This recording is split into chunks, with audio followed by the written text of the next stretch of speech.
Hey everyone and welcome back to ACT classes. तो उम्मीद करता हूँ कि आप सब खैर आफियत से होंगे और आपकी कांस्टेबल की तैयारी बहुत अच्छे से कटी होगी इन दिनों।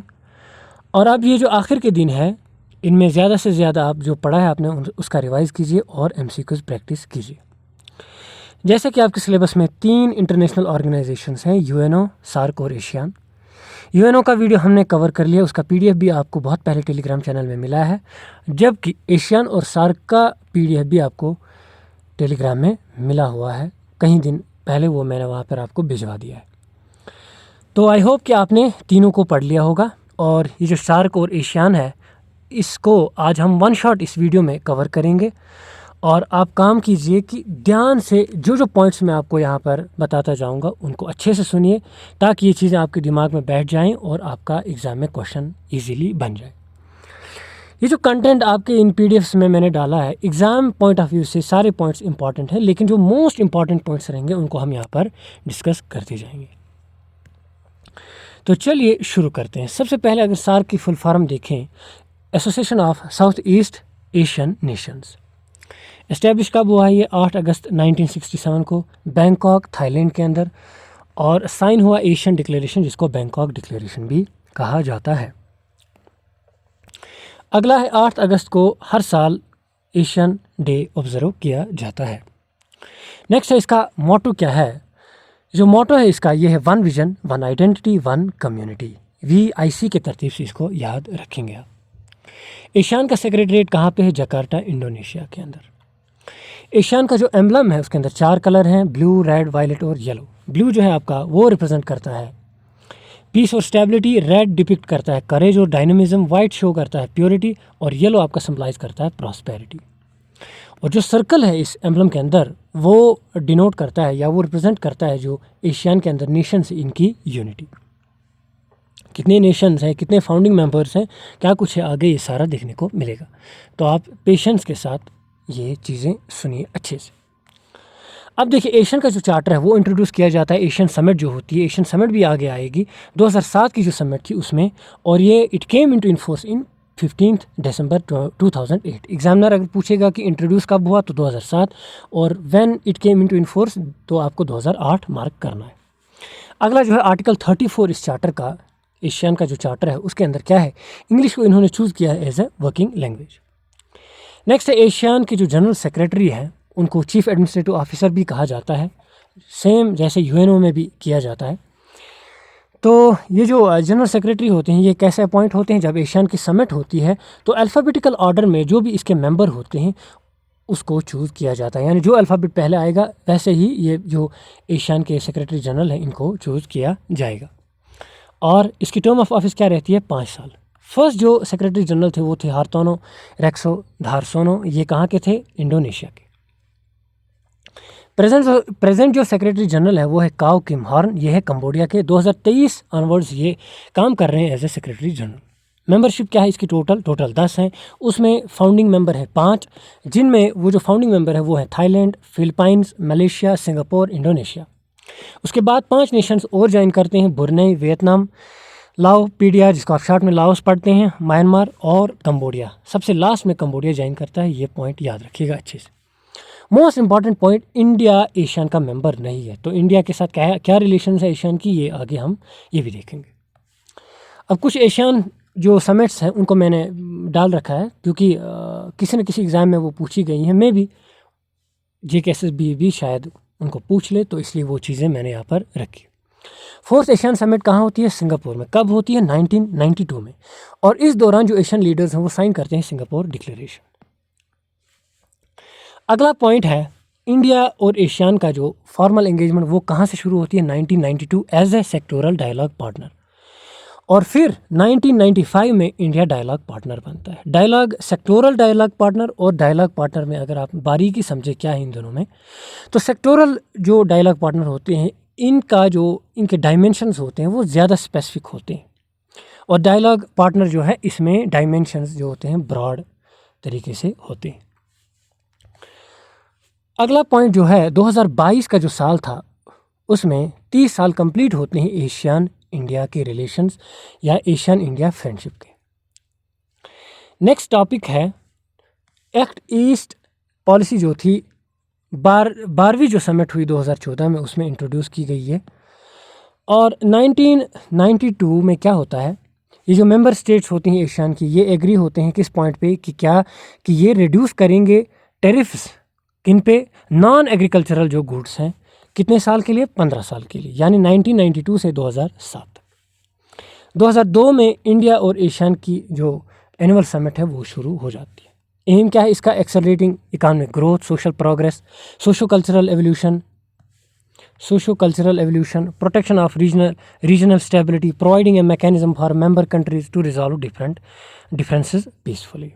आई होप ये चीज़ आपको समझ आया होगा। नेक्स्ट है जो एशियान का एंथम है वो क्या है, द एशियन वे। अब ऑब्जेक्टिव्स हैं इसके, ऑब्जेक्टिव्स वही है कि accelerate economic growth, social progress, इनको आप एक बार खुद से पढ़ लीजिएगा। नेक्स्ट है इसकी जो चेयरमैनशिप है, चेयरमैनशिप इंपॉर्टेंट होती है। चेयरमैनशिप क्या होती है, एनुअली रोटेट होती है। कैसे, अल्फ़ाबेटिकल ऑर्डर में। ये जो मेंबर्स होते हैं इनमें ये रोटेट होती रहती है हर साल अल्फ़ाबेटिकल ऑर्डर में। 2023 में चेयरमैनशिप किसके पास थी, इंडोनेशिया के पास, 24 में लाओस के पास, 25 में ये मलेशिया के पास रहेगी। अब है एशियन समिट। एशियन समिट क्या होती है, बाई एनुअल मीटिंग, यानी साल में ये 2 बार होती है। ये सुप्रीम पॉलिसी मेकिंग होती है किसकी, एशियन की। इसका प्राइमरी मोड ऑफ जो डिसीजन रहता है वो रहता है कंसल्टेशन एंड कंसेंसस पे। एग्जामिनर पूछ सकता है the primary mode of decision making in Asian is consultation and consensus. पहली एशियन समिट कब होती है, 1976 के अंदर, कहाँ, बाली, इंडोनेशिया में। और इसमें जो एशियन के लीडर्स हैं उन्होंने क्या साइन की, treaty of Amity and cooperation in south east Asia. Second जो एशियन समिट है कहाँ पे होती है, कोलालमपुर, मलेशिया में, 1997। 23rd में कहाँ पे होती है, इंडोनेशिया, कंबोडिया के अंदर। 9th ईस्ट एशिया समिट जो है, 9th एशियन समिट जो है वो होती है 2003 में, कहाँ पे, बाली, इंडोनेशिया में। और इस दौरान एक साइन होता है, एक डिक्लेरेशन, जिसको बाली कनकॉर्ड 2 कहा जाता है। अगला जो है 13th एशियन समिट कहाँ होती है, सिंगापुर में, कब, 2007 में। और इसमें इनका जो थीम रहती है, जो की थीम रहती है वो क्या होती है, energy, environment, climate change and sustainable development. Next जो है 20th एशियन जो समिट होती है वो कहाँ होती है, कंबोडिया में, 2012। 31st जो एशियन समिट होती है वो कहाँ पे होती है, फिलीपाइंस में, कब, 2017 में। अब देखिए जो the league of Asian is currently connected with other countries, यानी जो इनके मेंबर नहीं भी होते हैं उनके साथ ये एशियन जो है कनेक्ट रहती है। और ये क्या करते हैं, ये एनुअल कुछ मीटिंग्स कंडक्ट करते हैं जिनको हम क्या कहते हैं, कलेक्टिवली एशियन डायलॉग पार्टनर्स, जिनके साथ ये मीटिंग्स को ऑर्गेनाइज करते हैं। अब देखिए कुछ फॉर्मल समिट्स हैं, तो जैसे Asian leaders hold an international organization meeting, Asian leaders hold conference together with foreign ministers of Asian regional firm, leaders of ASEAN dialogue partners, जैसे एशियन +3 में कौन कौन सी कंट्रीज़ आती हैं, चाइना, जापान और साउथ कोरिया। और एशियन +CR में कौन कौन सी आती हैं, ऑस्ट्रेलिया और न्यूजीलैंड। सिग्निफिकेंस क्या है इसकी, ये आप एक बार खुद से देख लीजिएगा। और याद रखिएगा एशियन जो है इंडिया के लिए ये 4th लार्जेस्ट ट्रेडिंग पार्टनर है।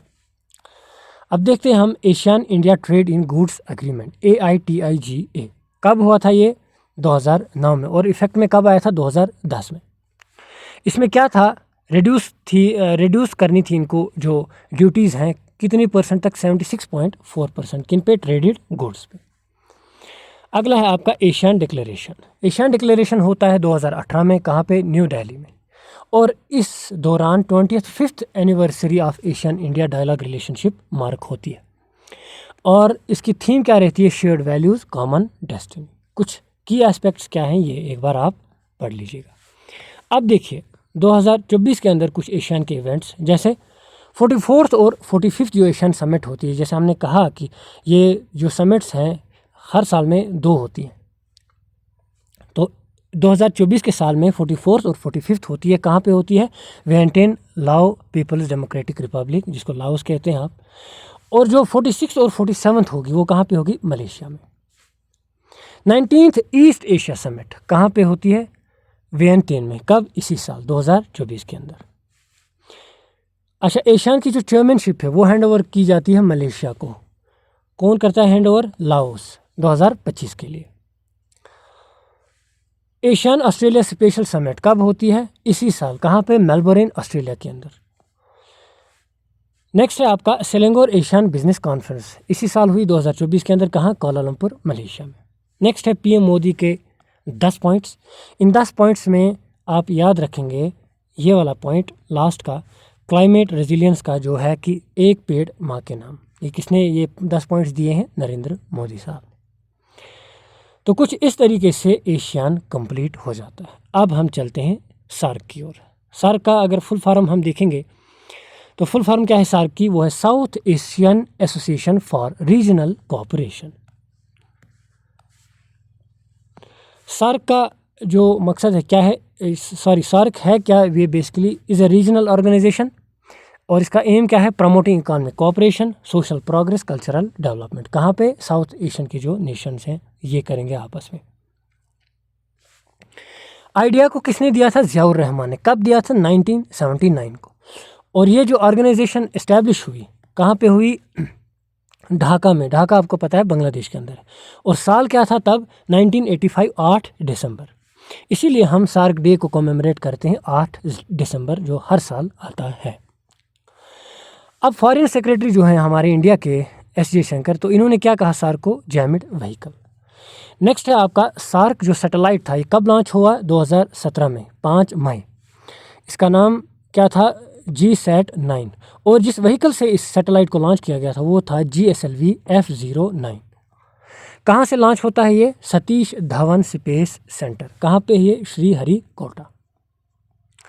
और इस आइडिया को किसने दिया था? नरेंद्र मोदी ने। नेक्स्ट है आपका सेक्रेटरीट। सार्क का सेक्रेटरीट कहाँ पे है? ये काठमांडू में। और कब इस्टेब्लिश हुआ? 16 जनवरी 1987।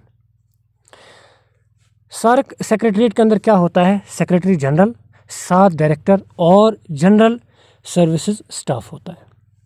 सेक्रेटरी जनरल को अपॉइंट करते हैं कौन? Council of ministers. और कैसे अपॉइंट किया जाता है? ये 3 साल की टर्म के लिए। सेक्रेटरी जनरल जो अभी प्रेजेंट के वो हैं गुलाम सरवर। ये 25 अक्टूबर 2023 से as a 15th secretary general of SAARC काम कर रहे हैं। इन्होंने ऑफिशियल विजिट किया 2024 इसी साल मई के महीने में। कहाँ पे? साउथ एशियन यूनिवर्सिटी, जो कि कहाँ पे है? न्यू दिल्ली के अंदर। और सेक्रेटरी जनरल की जो टर्म होती है वो 3 साल की होती है। अगला पॉइंट है जो पहले सेक्रेटरी जनरल रह चुके हैं सार्क के, वो हैं अबुल हसन। कहाँ के थे ये? बांग्लादेश के। अब देखिए इसके अंदर मेंबर कंट्रीज़ कौन कौन सी हैं। मेंबर कंट्रीज़ हैं 8, लेकिन अफ़गानिस्तान जो है, अफ़गानिस्तान ने सबसे आखिर में इसको ज्वाइन किया है। यानी 2005 की जो एनुअल समिट हुई थी 13th, उसमें अफ़गानिस्तान ने ज्वाइन किया। नेक्स्ट है लोगो सार्क का। इस लोगो को डिज़ाइन किया था फेमस आर्टिस्ट जो नेपाल के हैं, शैलेंद्र कुमार। और इस लोगो के अंदर क्या है? 7 pigeons, 2 eyes of Buddha, 2 thumbs, 2 hands together. जो 7 पिजन्स हैं ये रिप्रेजेंट करते हैं 7 मेंबर कंट्री। क्योंकि ये जब सार्क बना तब इस लोगो को डिज़ाइन किया गया था, तो उस टाइम 7 कंट्रीज थी, 8वीं आपको पता है अफगानिस्तान है। अगला पॉइंट है 2 आइज ऑफ बुद्धा। ये क्या सिंबल है? ये पीस का सिंबल है। जो 2 थम्स हैं, थम्स क्या सिंबलाइज करते हैं? जो मेंबर कंट्रीज है unite and support each other in times of need. Next है ये जो 2 हैंड्स टुगेदर हैं, ये क्या सिंबलाइज करते हैं? Friendship and goodwill among 7 members, या 8 मेंबर कहिए, क्योंकि अभी 8 है। तो ऑब्जेक्टिव्स क्या हैं? एक बार आप पढ़ लीजिएगा ऑब्जेक्टिव्स को। अगला है कुछ की एरियाज़ जो इनके कोऑपरेशन के हैं, उनको देखेंगे हम। जैसे ट्रेड एंड कमर्स है, एग्रीकल्चर एंड रूरल डेवलपमेंट है, हेल्थ एंड पॉपुलेशन है, एजुकेशन एंड कल्चर है, साइंस एंड टेक्नोलॉजी है, एनवायरनमेंट एंड नेचुरल रिसोर्सेज हैं, ट्रांसपोर्ट एंड कम्युनिकेशन है, और एनर्जी एंड नेचुरल रिसोर्सेज है। अब कुछ इंस्टीट्यूशंस हम देखेंगे सार्क के। सार्क के जो इंस्टीट्यूशन है उनमें आता है सार्क आर्बिट्रेशन काउंसिल, जो कहाँ पे है? Islamabad, Pakistan. SAARC disaster management centre कहाँ है? गुजरात, इंडिया के अंदर। सार्क डेवलपमेंट फंड कहाँ पे है? थिम्पू, भूटान के अंदर। SAARC Asian regional standard organisation, ये कहाँ पे है? ढाका के अंदर, बांग्लादेश। और SAARC chamber of commerce and industry, ये भी कहाँ पे है? पाकिस्तान, इस्लामाबाद के अंदर। फिर साउथ एशियन यूनिवर्सिटी कहाँ पे है? न्यू दिल्ली, इंडिया के अंदर।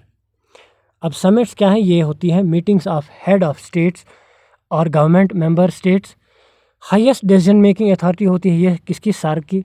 और ये समिट्स ये क्या होती हैं, बाई एनुअली होती हैं और कैसे, अल्फ़ाबेटिकल ऑर्डर में। और होस्ट कौन करता है, जिसके पास चेयरमैनशिप होगी वो इन समिट्स को होस्ट करता है।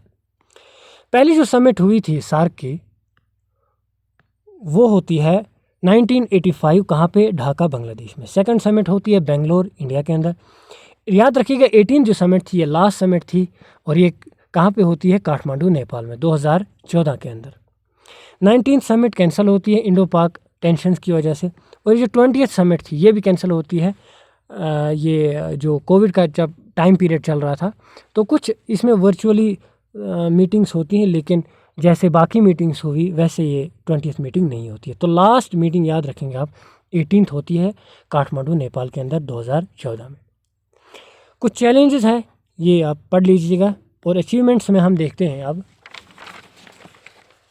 अचीवमेंट्स में याद रखिएगा फ्री ट्रेड जो एरिया है ये क्या है, SAARC is comparatively a new organisation in global arena. The member countries have establish a free trade area. फिर है आपका सैप्टा यानी South Asia preferential trade agreement. इसमें क्या है, प्रमोट करेंगे ये ट्रेड को, ये जो आपस में नेशन से इनके। और ये कब इफेक्ट में आता है, 1995 में।